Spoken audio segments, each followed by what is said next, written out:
यो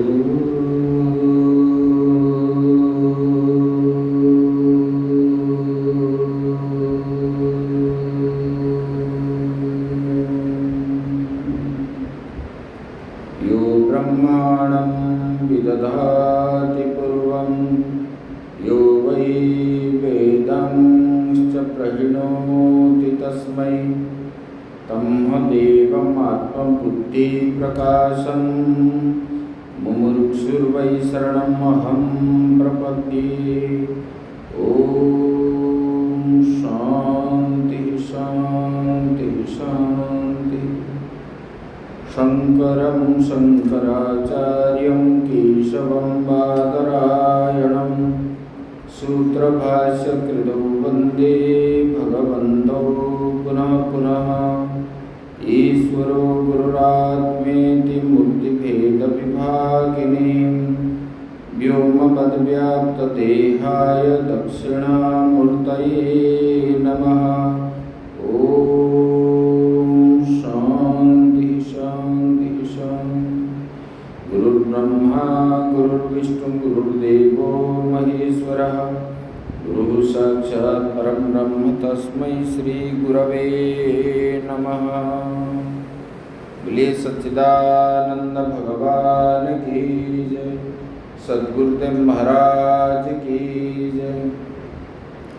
श्रीमद् देवी भागवत महापुराण की जय।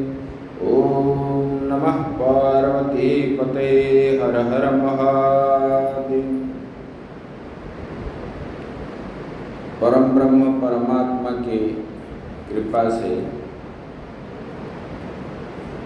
तो हम लोग ये देवी भागवत की पुण्य कथा जो है हम अभी श्रवण करें। तो इसमें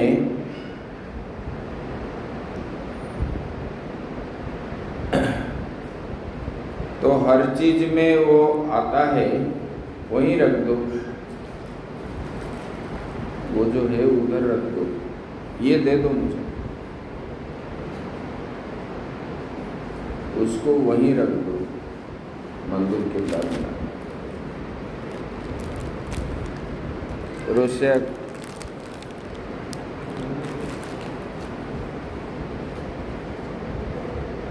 यहीं रखो ये।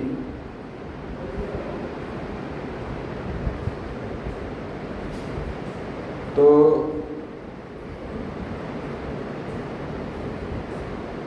इसमें ये सिद्ध होता है कि संसार में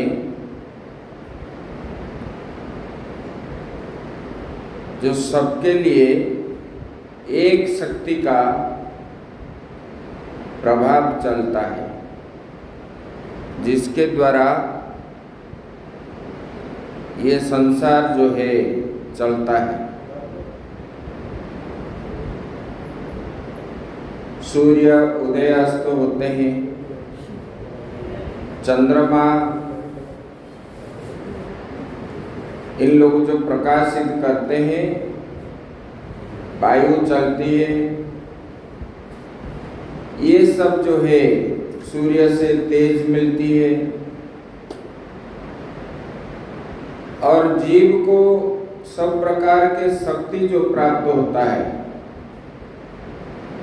चलने का, फिरने का, काम करने का, ये सब उसी परमात्मा के शक्ति के द्वारा ही सब जो है प्रकाशित है। हम अज्ञान के कारण ही जीव जो है अपने को कर्ता मानता है, भोक्ता मानता है। मैं करने वाला हूँ, मैं भोगने वाला हूँ, मैं देखने वाला हूँ, मैं सुनने वाला हूँ। इसलिए शास्त्र में कहा गया, जीव का अहंकार कब कटता है ना, जब वो जो है नेति नेति के द्वारा न मैति न मैति,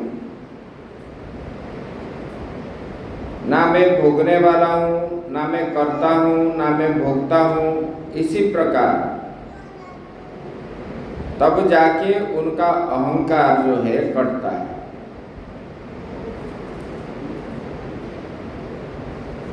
करने वाला, देखने वाला, भोगने वाला ये जो है और कोई है। जब मुझ पर ले आते हो तब जो है आपको दुख मिलता है।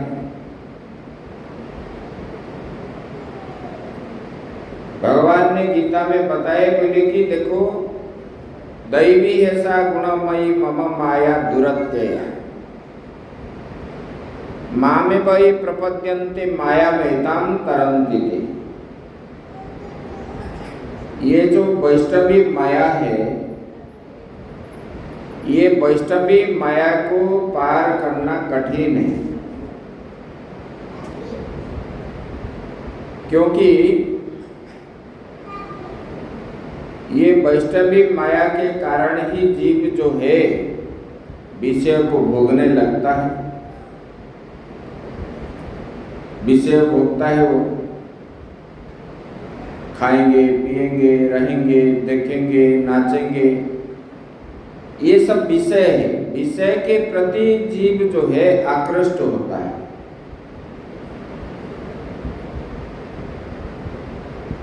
देखो विषय को देख करके पतंग जो है रात्रि में प्रकाश को देख करके प्रकाश के पास आता है और वहां पर जलकर मरता है।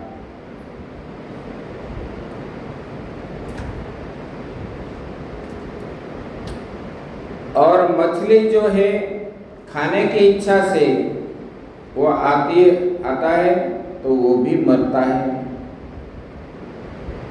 विषय को भोगने की इच्छा से जैसे जैसे आप कर्म करते हो, वो जो है मरने के लिए ही सब कर्म करते हैं। विषय में कभी शांति नहीं मिलती है, इसलिए इसको जो है पार करना बड़ा कठिन है। तो बोले कैसे पार करोगे? जब आप मन के अंदर सोचोगे वास्तव में ये जो संसार है ये अनित्य है, ये शरीर भी अनित्य है, ये शरीर जो रहता है देखने को, जिसके कारण मुझ में गर्व अहंकार आदि आता है, ये तो एक दिन नाश होने वाला है। ऐसे भी पहले से भी बहुत बड़े बड़े लोग आए गए, कोई भी संसार में नहीं रहा। और ना मैं रहने वाला हूँ, ना मैं भोगने वाला हूँ, ना मैं कर्ता करने वाला हूँ भी हूँ। इसी प्रकार भावना जब करोगे रहोगे तब जो है ये माया को पार करोगे। बोले कि ये माया को कैसे पार करोगे? बोले कि अगर जीव माँ में वही प्रपद्यन्ते माया में ताम तरन्ति ते, मेरा ही भजन करता है, मेरा ही कीर्तन करता है और मुझे ही सब कुछ मान करके जो अपने को कर्तापन भोक्तापन छोड़ देता है, तब जाके ये माया को वो पार करता है। करने वाला तो भगवान है, कराने वाला वही है, मैं तो निमित्त मात्र हूँ। इसी प्रकार भावना जो करता है वही ये माया को पार करता है। वो भगवान ही सब कुछ है और उनसे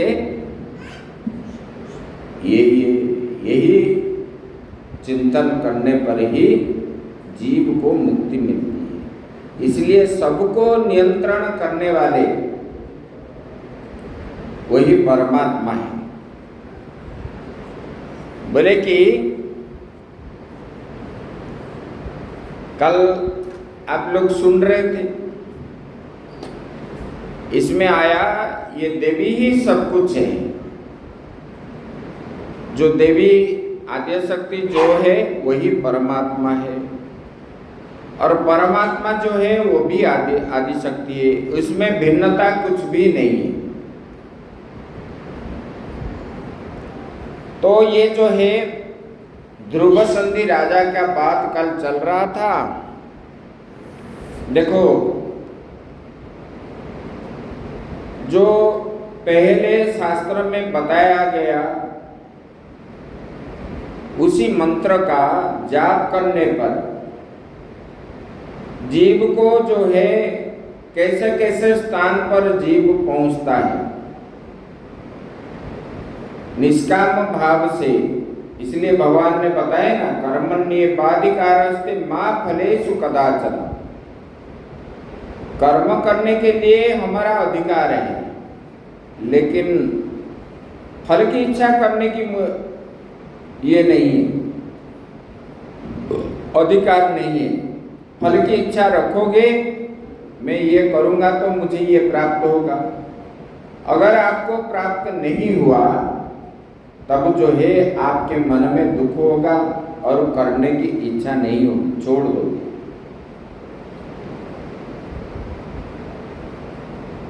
जैसे आप जाते हो दर्शन करने के लिए, किसी ने बोला कि आप उसी पेड़ के नीचे जाओगे तो आपको जो है कुछ मिलेगा। ऐसे 1-2 महीना 5 महीना जाओगे, जब कुछ नहीं मिला तो आप क्या करोगे? उसी का बदनाम ही करोगे। इच्छा रख के जाओगे तो, अगर इच्छा नहीं होगी तब जो है आप सोचोगे कि वही परमात्मा है और मैं जा रहा हूं उनका दर्शन के लिए। इसी भाव से जाओगे तो कभी जो है आपको कुछ नहीं होगा, ये बताए। तो ये ध्रुव संधि जो है, राजा जब सिंह के साथ युद्ध किया, उनका मृत्यु हो गई। उनके बच्चे जो है छोटे छोटे थे, और छोटे छोटे थे। ये राजा कैसे मतलब 5 साल के थे उस समय, तो राजा के योग्य नहीं थे।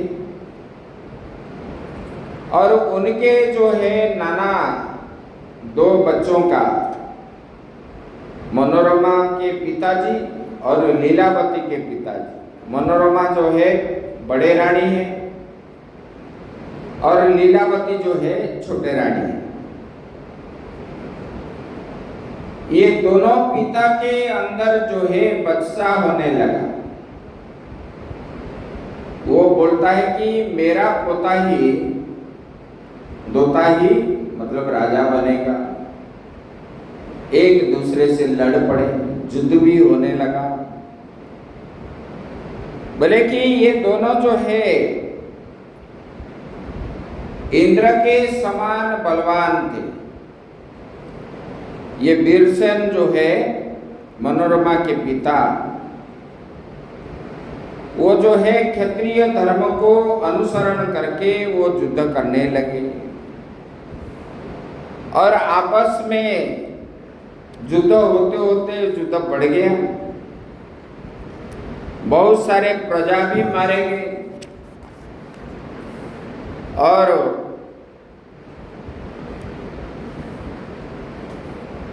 उसके बाद जो है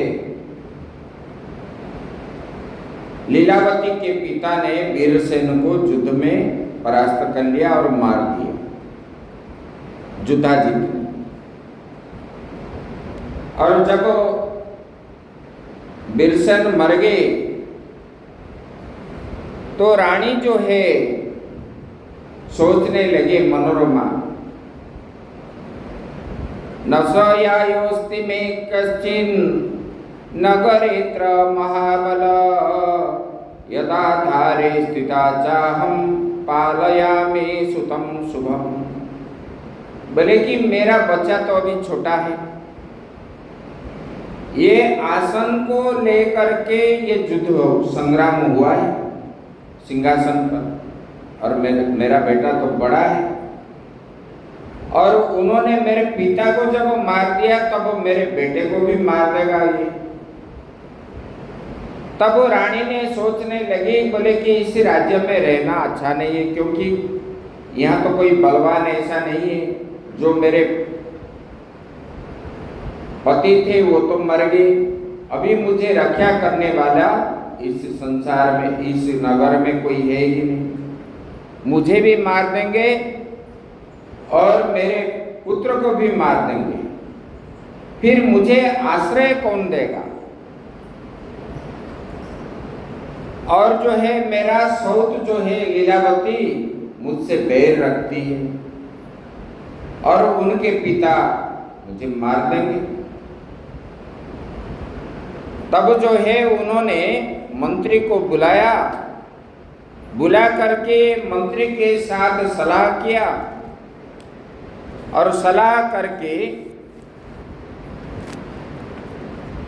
बोले कि देखो हम यहाँ रहेंगे तो अच्छा नहीं है,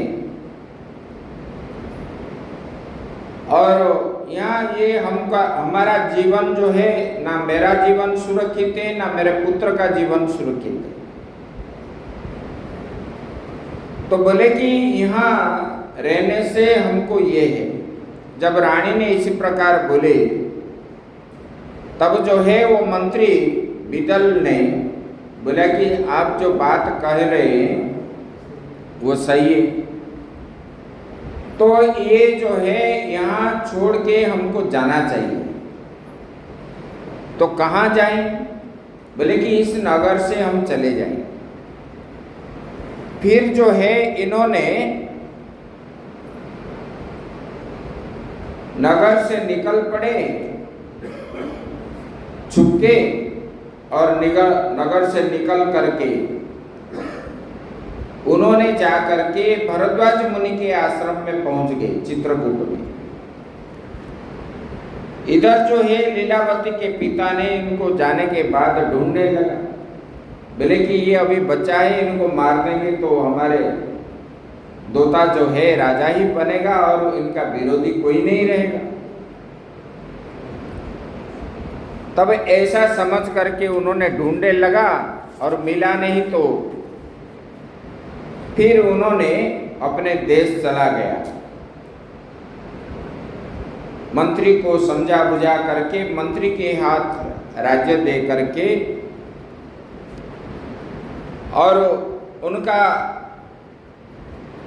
दोता का अभिषेक करके शत्रुजीत को किया।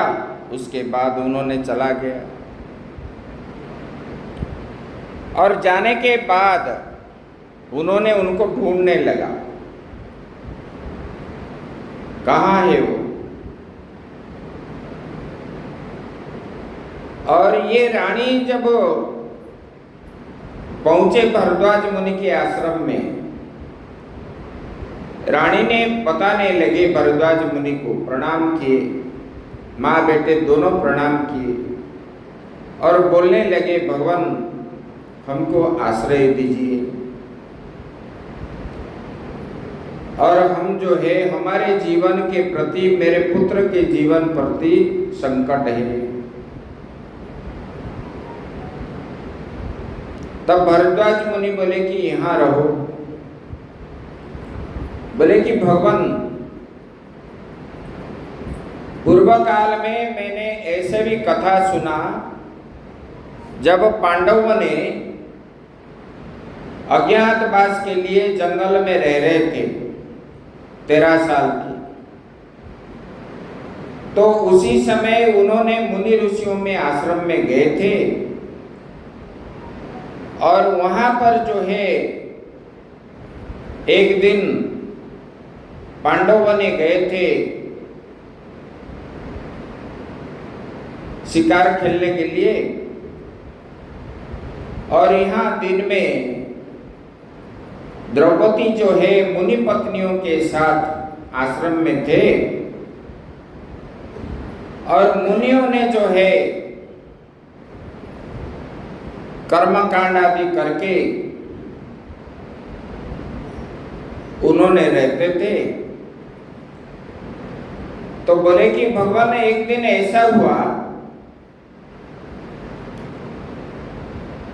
कि जयद्रथ जो है सिंधु नरेश वहां पर पहुंचने गए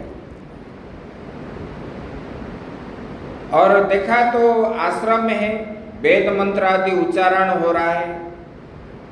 वहां पर अंदर जाने लगा और मुनियों को साधु संतों को प्रणाम करने लगा और प्रणाम करके वहां बैठ गया। और जब उनका यज्ञ आदि पूरा हुआ तब जो है उनके साथ आश्रम के अंदर भी गया मुनियों के साथ। तब आश्रम के अंदर गया और ये जो सिंधु नरेश आए, ये सिंधु नरेश जयद्रथ को देखने के लिए मुनि पत्नियों ने भी आए और उनके बीच में द्रौपदी को जब देखा सिंधु नरेश जयद्रथ ने, वो पूछने लगा मुनियों को, बोले कि भगवान ये तो मुनि पत्नी जैसे नहीं लगती है, ये तो कोई देवी है, देवताओं का पत्नी हो गई। बताइए ये कौन है, सच बताइए, मेरे मन में संदेह हो रहा है, ये कोई राजकन्या ही है और ये जंगल में क्यों रह रही है। तब जो है मुनियों ने बता दिए ये तो पांडवों की पत्नी ये द्रौपदी है। तो बोले कि भगवान उन्होंने जब जान गया कि इनके पंचु पांडव अभी नहीं है, शिकार खेलने गए जंगल में, तब उन्होंने द्रौपदी को जोर जबरदस्त उठा के ले रहा था। बोले कि भगवान आपके आश्रम में मैं रहूंगी तो जो है जयद्रथ जैसे द्रौपदी को लिया, इसी प्रकार शत्रुजीत आकर के मुझे और मेरे पुत्र को मार तो ना ले। बोले कि देखो जो सृष्टि करता है भगवान विष्णु स्वयं यज्ञ में आए, बलि के यज्ञ में वामन के रूप में, और बलि को जो है छल से मांगे, बोले कि मुझे 3 पग जमीन चाहिए, क्योंकि यज्ञ में जब महात्मा और ब्राह्मण जाते हैं कुछ धन की प्राप्ति की इच्छा से, जो अभाव है अभाव को पूर्ति करने के लिए ही यज्ञ में जाते हैं। और वामन भगवान जैसे पहुंचे तब बलि ने उनको देख करके आनंदित हो गया। बोला कि क्योंकि विद्वान तपस्वी संत जब जाते हैं अग्नि का तेज बढ़ जाता है यज्ञ में, बिना आहुति से भी। तब जो है भगवान को देख करके, वो अग्नि भी तो विष्णु है और ये स्वयं विष्णु है, और ये तो ब्रह्मचारी के रूप में गए, तपस्वी के रूप में, और सब लोग जो चाहते हैं कि भगवान को दर्शन के लिए, तो अग्नि देवता भी जो है जाने लगे भगवान को दर्शन के लिए। तो जोर से प्रज्वलित जब हो गए, बलि जब देखा तब जो है इनके मन में आया ये निश्चित रूप से कोई साधक है, बड़े तपस्वी है, इनके पास बहुत सारे चीज होगा जिनकी सेवा करने से हमको अच्छा फल मिलने वाला है।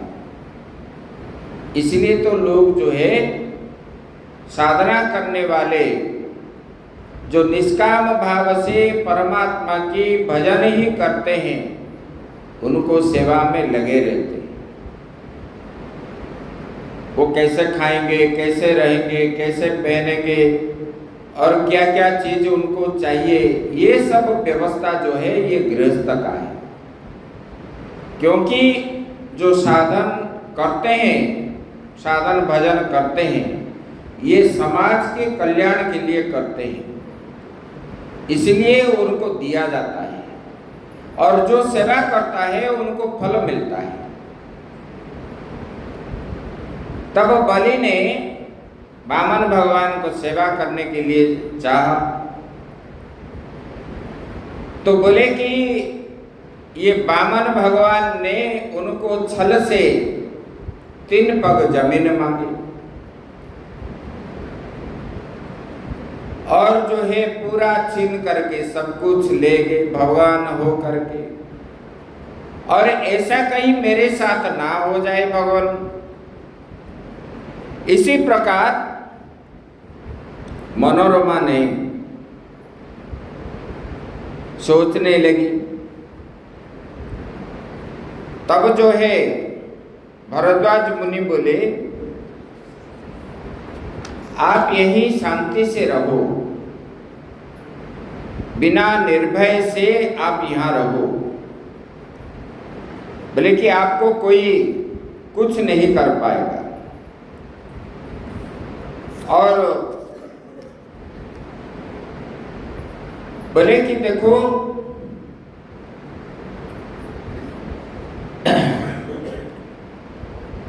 बोले कि आजकल किसी को विश्वास नहीं है संसार में। भगवान जैसे ऐसे किए तो मेरे ऊपर भी ऐसे होगा ही होगा। इसी प्रकार उन्होंने बोले। उसके बाद ये शत्रुजित ने वो भरद्वाज मुनि के आश्रम में रहे, और उनको जब 7 साल हो गया, उनको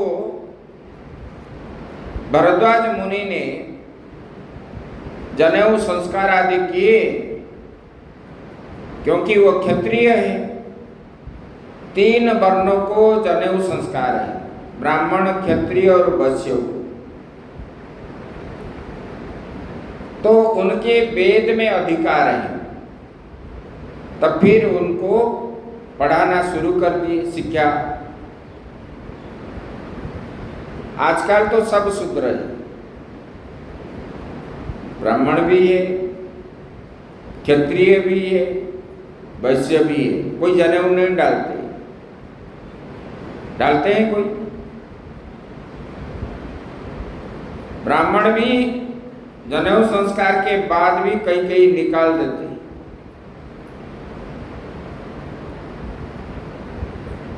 तो बोले कि कुछ दिनों के बाद ये शत्रुजित ने, उनको खबर मिला कि भरद्वाज के आश्रम में है। तब उन्होंने श्रृंगवेरपुर जा करके वो भील के राजा को ले करके वहां पर पहुंच गए, और राजा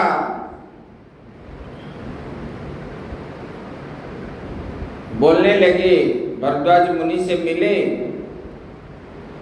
और मिल करके बोले कि भगवान, आप ये मनोरमा और उनके पुत्र को आप छोड़ दीजिए, बोले कि इनको यही मार देंगे दोनों को।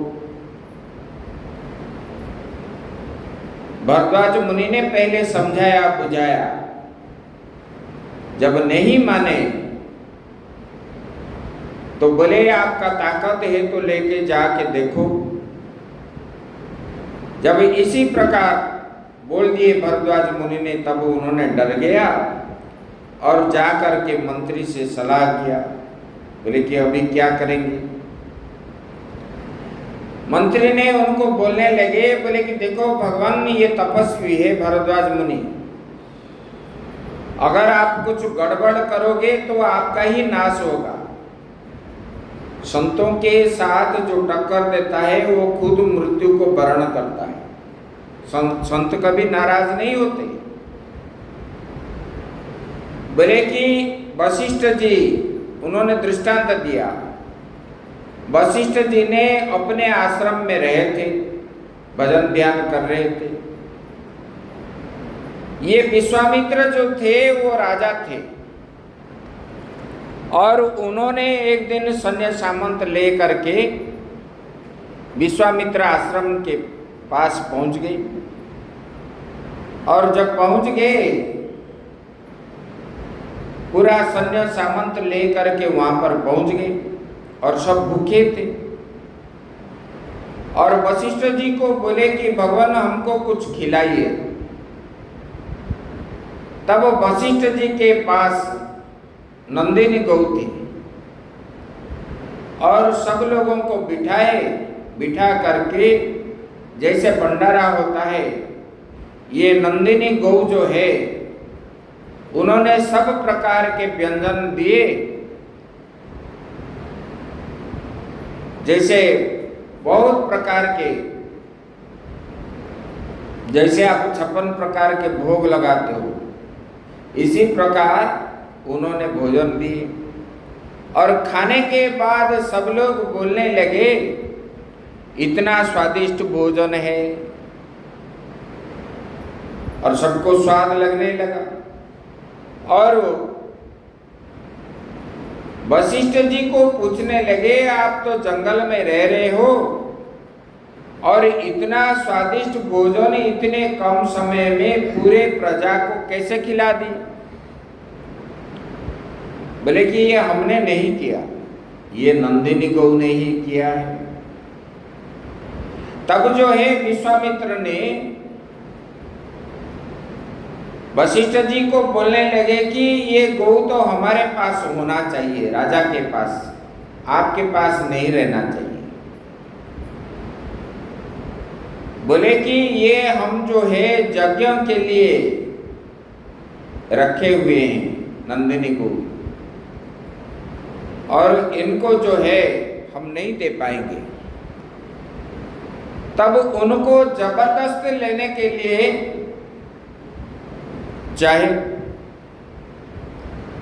और वशिष्ठ जी मना करने लगे। तब नंदिनी गौ ने बोलने लगे, हे वशिष्ठ जी, आप मुझे इतने दिन पास में रखे, अभी मुझे राजा ले रहा है और आप कुछ बोलते नहीं। बोले कि मेरा तो आपको देने की इच्छा नहीं है, लेकिन उनके पास बल ज्यादा है और मैं अभी क्या करूं? तब जो है वो गौ माता ने अपने शरीर से हुंकार आवाज दे करके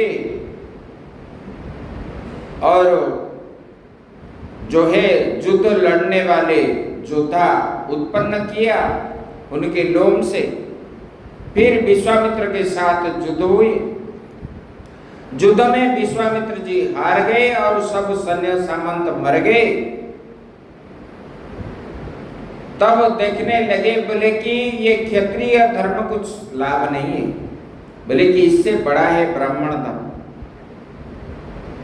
तब जो है उनके मन में वैराग्य आ गया।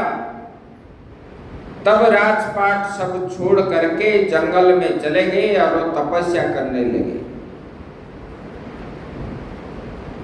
ब्रह्मर्षि बनने के लिए।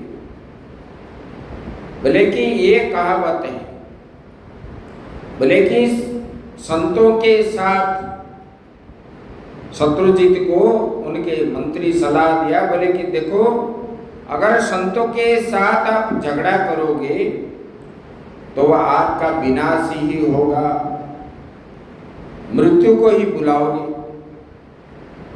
तब जो है शत्रुजीत उधर से चला गया और कभी लौट के आया नहीं। और जो है उन्होंने परामर्श को मान करके वो चला गया। उसके बाद ये जो है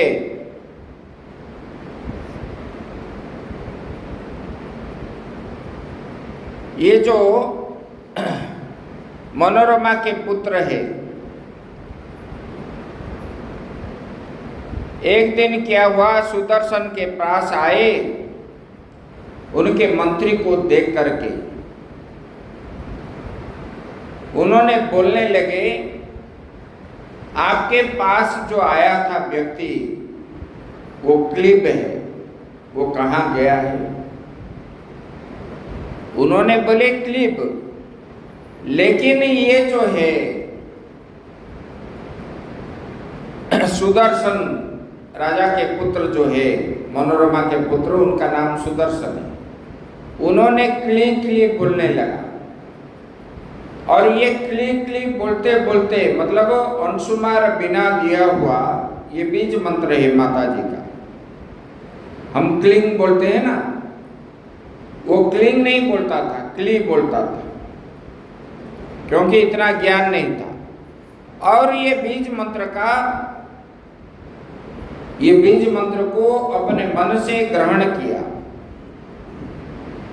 और उसमें छंदहीन भी है, ध्यान तथा न्यास रहित है। कोई भी मंत्र हम बोले उनको पहले न्यास किया जाता है, इसी रूसी से आया है, इसी प्रकार सब न्यास होता है। बोले कि ये तो बच्चा था, उनको कुछ मालूम ही नहीं था। जब उन्होंने क्लिप बोले, ये क्लिप क्लिप बोलने लगा, और उनके मन में ये क्लिप शब्द जो है बैठ गया, और अहर्निशि उनका जो है मनन करने लगा। और जब मनन करने लगा, ये धीरे धीरे धीरे धीरे ऋषि ने जो पढ़ाए सब विद्याओं को जान गया, और सारे विद्या को, क्योंकि भरद्वाज मुनि जो थे वो प्रकांड विद्वान थे, और उन्हीं से सब प्रकार के विद्या, देखो उन्होंने इतने बड़े विद्वान थे, और उनका समय आ गया मरने का। जब एक बार इंद्र ने आया, बोला कि राजा, इंद्र ने बोलने लगा, हे ऋषि, आपने इतने साल तक ये ज्ञान का आहरण किया, अभी आपका समय आ गया है, आप कुछ वर मांग लो। बोले कि मुझे मेरा और जो है 400 साल वृद्धि कर दो आयु। तब इंद्र ने 400 साल कर दिए, और उधर भी पढ़ाई करने लगे। फिर 400 साल पूरे होने के बाद फिर और मृत्यु का समय जब आ गया, फिर इंद्र ने आकर के बोले, फिर उन्होंने आयु मांगे, तो बोले कि अभी और पढ़ाई मत करो, अभी आगे जाने की व्यवस्था करो। तब उन्होंने सब कुछ त्याग करके भजन करने लगे। इसी प्रकार वो मुनि थे, प्रकांड विद्वान है। और उन्हीं से जब ये सुदर्शन विद्या शिक्षा किया, तो उन विद्या से उनको जो है, इधर जो है माता जी के बीज मंत्र का जाप कर रहा था, तो सब विद्या में पारंगत हो गया। और उनको एक दिन माता जी के साक्षात दर्शन करने लगे, और उन्होंने देखा लाल वस्त्र पहन करके माता जी उनके सामने खड़े हैं, और वही देवी है, और इसी संसार के सृष्टि करने वाले, पालन करने वाले और श्रृंगार करने वाले माता को दर्शन करके उन्होंने प्रणाम किया। और उसके बाद माता जी अदृश्य हो गई, और उनको जो है एक दिन स्वप्न में आए, आ करके बोले कि तुम जो है काशी नरेश के कन्या जो है उन्हीं को विवाह करो। और उधर जो है काशी नरेश की कन्या एक दिन रात को सोई थी, और माताजी ने उनको स्वप्न में आए, स्वप्न में आकर के स्वप्ने तस्या समागम्य जगदम्बा निशांतरे उवाच वचनम चेदम समाश्वास्य सुसंस्थिता। बोले कि हे सुश्री, हे देवी, मेरा भक्त जो सुदर्शन है, राजा के पुत्र, और उसको अपना पति स्वीकार कर लो, वो बड़ा सुंदर है। उन्हीं में राजा का सब कुछ लक्षण जो है उनके अंदर है, और वो जो है मेरा परम भक्त है, आप उन्हीं से विवाह कर लो। जब ऐसी प्रकार स्वप्न देखने लगी और वो राजा का फोटो भी माता जी ने उनको स्वप्न में दिखा दिए, और इतने सुंदर देख करके उन्होंने बहुत आनंदित हो गई और उड़ते ही हंसने लगी। मन जो है प्रफुल्लित है। तब जो है उनके माता पूछने लगे क्यों आज इतना आनंद हो। तब लज्जित हो करके माता को बताया नहीं, और स्वप्न का बार बार स्मरण किया, और उन्होंने बोले कि उनके दासी को बताई, बोले कि मैंने आज रात्रि में इसी प्रकार स्वप्न देखा। बोले कि हे दासी मैं क्या करूं, मेरे मन में उसी पुरुष को पाने की इच्छा मन में जागृत हो गई, मैं कैसे करूं। इधर जो है उनके पिता काशी नरेश जब अपने बेटी सियाणी हो गई, तब जो है विवाह करने के लिए उन्होंने प्रस्ताव रखा। तब जो है स्वयंवर रचा। जब स्वयंवर रचने के लिए जा रहे थे, तब जो है घोषणा जब कर दिए, तब जो है ये राजकुमारी बोलने लगे माता को। बोले कि हे माता, मैंने तो अपना मन जो है सुदर्शन को दे दिया। मैंने ऐसे देवी की कृपा हुई और देवी स्वप्न में स्वप्नादेश किए, तो मैंने जो है उनको पति के रूप में वरण कर लिया। ये राजाओं को पिताजी वापस करवा दो, ये घोषणा पत्र जो है वापस ले लो। इसी प्रकार बोलने लगे। जब इसी प्रकार बोलने लगे, तब रानी ने जाकर के पिता को बोले। पिता ने भी आकर के बहुत समझाया। समझाने के बाद बोले कि देखो, वो सुदर्शन के पास जो है ना राजा है, ना सैन्य है, ना कोई राज्य है, उनके पास कुछ भी नहीं है, फिर भी आप क्यों चाह रही है। बोले कि ये माता जी का निर्देश है और मैं उन्हीं से ही शादी करूंगी। जब इसी प्रकार बोलने लगी, तब जो है पिता ने उनको डांट फटकार किया। तो बोले कि पिताजी, आप मुझे अधर्म के रास्ते में लेने के लिए चाह रहे हो। बोले कि जो कन्या एक बार किसी को पति के रूप में वरण करती है, तो फिर दूसरा फिर ग्रहण करेगा तो उन जो है वेश्या कहा जाएगा। तो फिर मैंने दूसरे को कैसे ग्रहण करूं, मेरे चरित्र में कलंक आ जाएगा, मैं ऐसे नहीं कर सकती। फिर जो है राजा को ऐसे ऐसे जुक्ति रखने लगी। बोले कि स्वयंवर जो है वो सती कन्या के लिए अच्छा नहीं है।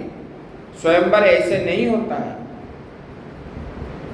जो पत्नी मान लिया ये मेरा पति है और वो सर्वस्व है, उनके लिए वो सब कुछ है, चाहे उसके पास कुछ धन हो ना हो, फिर भी जो है उनके लिए वो सर्वस्व है, मैं ऐसे नहीं करूं। तब जो है पिता ने समझ गया।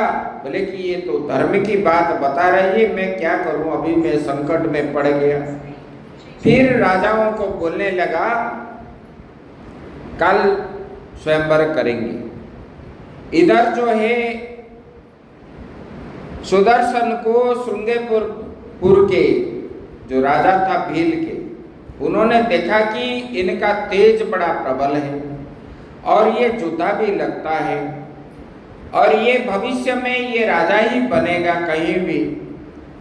तो ये सोच विचार करके उन्होंने उनको एक दिव्य रथ ला करके दिया और अपने सेना सहित बोले कि मैं आपसे समर्पित हूँ, तब इसको ग्रहण करो। तब उन्होंने ग्रहण किया और वो स्वयंवर में इधर जो है काशी नरेश की पुत्री जो है एक ब्राह्मण को बुला करके भरद्वाज मुनि के आश्रम में भेजा।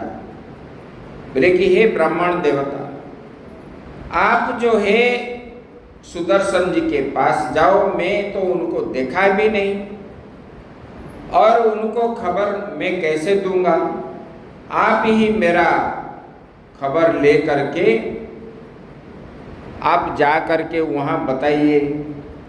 तब जो है ये ब्राह्मण जा करके वहाँ पर बोले कि ऐसे और राजकुमारी ने मुझे भेजे हैं, आपको उन्होंने पति के रूप में वरण कर लिया। आप अगर नहीं जाओगे तो मैं ये जीवन भी नहीं रखूंगा। तब राजा सुदर्शन ने उसी स्वयंवर में आया। जब आया तो काशी नरेश जब सुदर्शन आने का समाचार मिला, उनको स्वागत सत्कार करके अपने भवन में रखने लगा और ये सुदर्शन के माता भी उनके साथ आई और दिव्य भोजन आदि कराया। तब पुत्री के सलाह से उन्होंने वैदिक रीति से उनका विवाह संपन्न कर दिया अंदर छुपा के। फिर ये बात जो है राजाओं को मिल गया। वहां पर जो है शत्रुजित भी आया था उनके दोते को लेकर के। तब जो है उन्होंने युद्ध के लिए राजाओं को बोलने लगा। बोले कि क्या देख रहे हो, जब सुदर्शन जो है विवाह के बाद अपने पत्नी को लेकर के युद्ध में मतलब जा रहा था रास्ते में, तब जो है बोले कि क्या देख रहे हो, देखो हम इतने राजा है, ये जा रहा है हमारे सामने निर्भीक हो करके, इसको घेर लो। तो फिर जो है युद्ध होने लगा। जब युद्ध होने लगा तब सुदर्शन ने देखा कि सब राजाओं ने देखे माताजी ने सिंह के ऊपर आरूढ़ हो करके वो राजाओं के सामने खड़े हो गए। जब खड़े हो गए तो राजाओं ने डर गए और शत्रुजित बोलने लगा कि ये देवी ये नारी को देख करके आप डर गए हो, युद्ध करो इनसे। फिर जो है घमाघोट युद्ध होने लगा और युद्ध में सब लोग मर गए। शत्रुजित भी मर गया, उनका दोता भी मर गया। फिर जो है युद्ध समाप्त होने के बाद फिर जो है वो सुदर्शन ने देवी के पास जा करके प्रणाम किया और देवी को स्तुति करने लगा। उसके बाद उन्होंने पूछने लगा देवी को, बोले कि हे देवी, आप मेरा सब कुछ है, ये संसार आपसे उत्पन्न हुई है, आपसे पालित है और आप जो है इनका संहार करने वाले हैं। बोले कि हे देवी, अभी मैं क्या करूं आप बताइए। तब सुदर्शन को देवी ने बोले कि आप जो है अयोध्या जाओ और आपके पिता के सिंहासन में आरूढ़ होकर के राजा बनो वहाँ और प्रजा को धर्म के सहित पालन करो। इसी प्रकार निर्देश दिए। तब जो है वहाँ सुदर्शन जा करके वहाँ पर राजा बने और राजा बनने के बाद उन्होंने जो है वहाँ विधि विधान के पूर्वक शासन किया और प्रजा भी जो है उनको पा करके बड़ा आनंद हो गई। ये जो है देखो, मतलब ईश्वर की आराधना करने से कभी वो आराधना व्यर्थ नहीं जाता है। और जो हर समय भगवान के चिंतन में ही रहते हैं, तो वो जो है इसी प्रकार भगवान की कृपा पात्र होते हैं। तब जो है युद्ध के बाद फिर जो है सुदर्शन के काशी नरेश जो है दुर्गा को स्तुति करने लगे। उन्होंने बोलने लगे, नमो तेभ्यै जगद्धात्रै शिवायै सततं नमः दुर्गायै भगवत्यै ते कामद्यायै नमो नमः। बोले कि हे देवी, जो आप जो है नमो देव्यै जगद्धात्री, बोले कि जगत को धारण करने वाली है आपको मैं बार बार नमस्कार करता हूँ।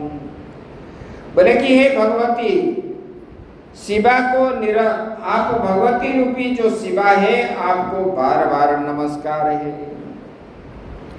बोले कि आप जो कैसा है, बोले कि नमः शिवाय शांताय, बोले कि आप हर समय जो है शांत रूप में हो और विद्या प्रदान करने वाली हो। और क्या है, मोक्ष दे नमः, मोक्ष देने वाली हो आप, जीव को मोक्ष देने वाले आप ही हो, विद्या देने वाले आप हो, शांति देने वाले आप हो। ऐसे आप व्याप्त हो, विश्वव्यापिनी हो आप। बोले कि ये देवी आपको बार बार नमस्कार है। इसी प्रकार स्तुति जब करने लगे तब बोले कि हे काशी नरेश, आप वर मांग लो। बोले कि हे देवी, मैं इतना ही चाहता हूँ, आप जो है वो काशी नगर में आप निवास करिए। तब जो है बोले कि ठीक है, मैं वही जीव को मुक्ति देने वाला जो नगर है काशी में जो वास करता है उसी को मोक्ष प्राप्त होता है। इसलिए काशीवास जीवन में 9 महीना करना चाहिए। और मरते समय जो काशी में शरीर छोड़ता है उसको तो सीधा वैकुंठ गमन होता है, चाहे पशु हो, पक्षी हो, कीड़ा हो, जो भी हो। क्योंकि भगवान शंकर भगवान ने आकर के उनके कान में राम तारक मंत्र जो है अंतिम समय में सुनाते हैं, तब जो है उनको मुक्ति मिल जाती है। ये कथा है। तब जो है माता जी ने काशी में निवास करने के लिए राजा को वर दे दिए और उसी समय से अन्नपूर्णा के रूप में वहाँ भी विद्यमान है। वही अन्नपूर्णा माता है। वहाँ पर काशी में कोई भी भूखा नहीं रहता है। एक बार आदि गुरु शंकराचार्य जी ने गए थे काशी, पहली बार गए और घूमते घूमते इधर उधर हो करके गंगा घाट पर रात्रि में सोए। बोले कि यहाँ तो कथा है कि यहाँ पर भूखा कोई नहीं रहता, तो माता जी खिलाते हैं, मैं खाऊंगा नहीं। ऐसे करके रात्रि में सो गए। रात्रि को माता ने आकर के बुलाए और उनको जगाए भी और भोजन भी खिलाए। ये उनके जीवन में ये है।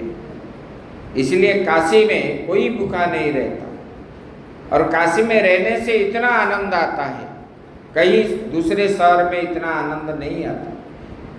जो रहे उनको पता है। विश्वनाथ जी के आसपास में रहने से मन अत्यंत प्रफुल्लित है। ना वहाँ पर ना कुछ भूख लगती है, ना प्यास भी है, ना कुछ भी है। इतना आनंद आता है मन, हर समय आनंद है। संसार है कि नहीं भूल जाते हैं लोग। आगे की बात हम कल करेंगे। ओम पूर्णमदः पूर्ण पूर्णमिदं पूर्णात् पूर्णमुदच्यते पूर्णस्य पूर्णमादाय पूर्णमेवावशिष्यते। ओम शांति शांति शांति। शंकरं शंकराचार्यं केशवं बादरायणं सूत्रभाष्य